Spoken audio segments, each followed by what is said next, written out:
Suatu ketika saya sedang berceramah di salah satu masjid di Jalan Riau, Pekanbaru. Keluar dari masjid itu, saya diperlihatkan posting salah seorang yang rumahnya dekat dari masjid itu. Bunyi postingnya, anjing sedang menggonggong di dekat rumah saya. Yang dia maksud anjing itu saya. Lalu lama saya termenung, kenapa dia membenci saya?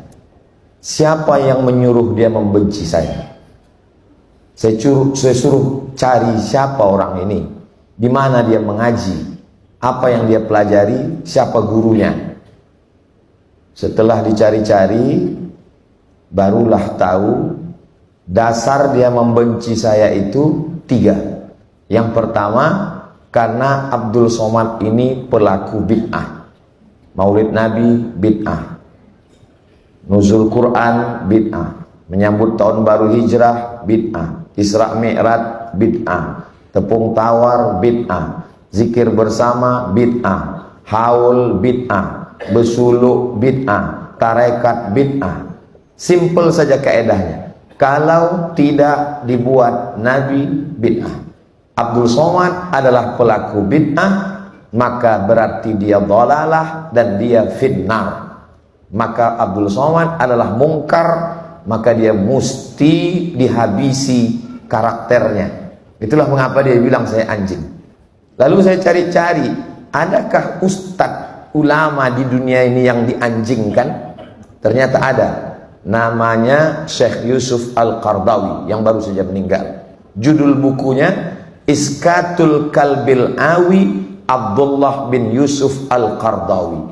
Membungkam anjing menggonggong Yusuf Qardawi. Kalau orang selevel Yusuf Al-Qardawi yang ulama dunia saja dianjingkannya, apalagi lah Abdul Somad. Kalau preman menganjingkan saya, itu biasa. Tapi kalau orang mengaji ke masjid, berarti itu keyakinan. Jadi semua pelaku bid'ah ini anjing. Itu akar yang pertama. Akar yang kedua, bahwa orang yang bertawassul itu musyrik.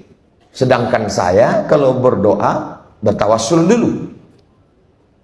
Ila hadratin Nabiil Mustafa Muhammadin sallallahu alaihi wasallam wa alihi at-tayyibin at-tahirin wa ashabihil mayamin wan nabiyyin was-siddiqin wasyuhada was-salihin wal malaikatil muqarrabin wal ulama'il amilin wal awliya'is salihin wa akhussu bidzikri ahli silsilatit tariqah an-naqsabandiyah Syekh Bahauddin an-Naqsabandi, Syekh Khalid Al-Baghdadi Al-Kurdi, Syekh Abdullah Afandi, Syekh Sulaiman Al-Qarimi, Syekh Sulaiman Zuhdi, Syekh Abdul Wahab Rokan, sampailah ke guru-guru kami. Komplitlah sudah pelaku bid'ah dan musyrik. Tinggal satu lagi, kafir. Abdul Somad itu kafir. Kenapa? Karena dia mentakwil ayat mutasyabihan. Ar-Rahman 'alal arsy istawa mesti difahami al-julus wal istiqrar.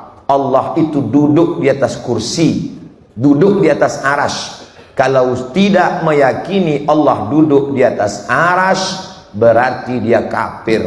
Jadi Abdul Somad itu pertama mubtadi, pelaku bid'ah. Yang kedua musyrik karena bertawassul. Yang ketiga kafir karena mentakwil. Maka saya yang belajar mesti menunjukkan dalil amalan saya. Itulah asal muasal saya tulis buku ini. Kenapa 37 masalah populer? Karena waktu menyusun buku ini umur saya 37 tahun. Itu asal muasal.